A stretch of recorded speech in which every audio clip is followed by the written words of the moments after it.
Hello guys and welcome to another video, and the first step of getting this engine swap is winning it. So first of all, you have to win the engine in the roulette ticket. So I was quite lucky here. It was only 4-star roulette ticket, so I've got the brand new engine in this one. So it's a muscle car engine. I know it's a Chevy engine C7 2014, and this is not for sale, but this is the first step of getting an engine swap. And then later I decided that this Mazda might be the one. So yeah, we're gonna put this engine, LT1 Corvette engine, into Mazda. And you can actually see that the weight of the car is increasing. Although the power points and everything else is increasing from 1.5 cc to about 6 point something liter engine. So we are going from 1.5 liter to 6.1, which is quite a huge step. But now you can actually see the performance points and all of that went up. The weight of the car also got a little bit higher, but this is the engine swap, and this is how you actually perform the engine swap. And then later I decided to see like how much difference does this car have. And also I tried it with some other cars, but it didn't quite work out. So you can only put it in some cars. Some engines are compatible with some cars. I'm not really sure how, and how do you actually find this stuff out, but it's mostly about testing it and seeing like, okay, this, you can fit this engine into this car or not. This is the way how Mazda usually was going in the quarter mile. So first, pour down, second, third, still third, still third, and fourth gear.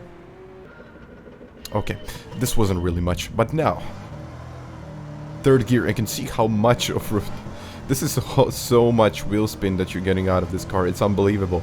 But when you put it in the straight line, it's a rocket. It literally flies. So I've got around 5 seconds in the quarter mile, which is absolutely huge. But then I decided like compare these to Cuba lap times. And this is normal Mazda, just pure stock. I think I've added some things onto it, but I think the tires and everything else, maybe there was a couple of things like brakes. Yeah, I think the brakes were added on this one, but there is really nothing much from the stock. I mean, there is a couple of differences, but you can see this car like revving up in second, into third gear. You can actually tap the brakes at this point, but you can really see like this Mazda, it's really good at this track. I mean, this is the track for Mazda, but again, I mean, it's pretty slow at the same time. So I'm trying to get the most out of the track. I mean, I've done a couple of laps here, and all of a sudden, it's almost a second up from my previous best.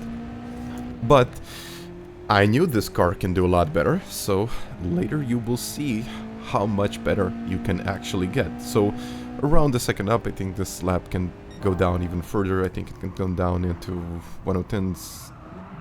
I mean 109s maybe, 110s, 109s, but potentially even better. So I decided to test it with the other engine, or the engine that we just installed. Just have a look at the sound.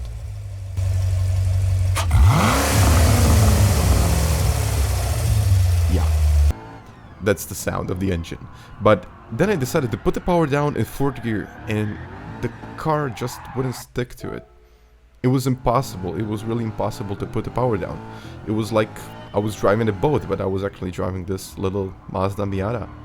I didn't really know how to handle this car. So even when you're up in fifth gear, you're getting so much wheel spin that it's unbelievably hard to control this car. It's a beast. And then when I decided to brake at the usual spot, I couldn't. I simply couldn't. And then when getting off and then on the track, this happens. But then I settled down to traction control too, and the car was pretty stable, although I had to be very, very careful how I broke and where I broke and how much of it was, how much throttle it was, because it was still quite sketchy to drive. Unbelievable, even if you're running traction control too, and it's unbelievably hard to drive. So yeah, traction 2, just trying to stay on the track. It was unbelievably hard to get. I mean, I was in third gear in some corners. I wasn't even going down to first. I mean, no reason to go down in first. But third, fourth gear, maybe up to fifth in some corners, like here, sixth, and the car was still sliding.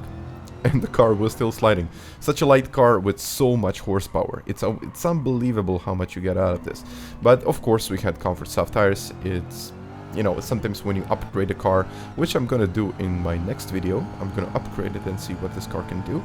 And yeah, just trying to stay on the track and finish my lap. So it was already like 10 seconds faster than my previous best, but we're gonna cross the finish line, and it is gonna be a 106. So I think it was like a huge step, but now we can actually see how much of the difference does it make. So when you're going in those slow corners, just the exit is so much better. Of course, on the right, you need to brake a lot, a lot before the usual braking spot, but the acceleration of the car that you're getting is unbelievable. It's unbelievable how much rotation more are you getting out of this car. Of course, on the right, the car is a little bit heavier, so we should put that into account, but also the power points are much higher. So if you tune up this car, I think you can get like loads of time out of it, but I just wanted to see like how much of like the total pace, race pace or pure pace can you get. And of course this car on the right much faster, and on the left, you know, usual Miata stuff, you know, just trying to get around the track and try to do it in the safest possible way. The difference in between the top speeds, it's it's really easy to notice that stuff. But I mean, it's easy to notice that stuff when you have like 350 horsepower more. But in general, this was the overview, and this is how you actually change the engine in GT7.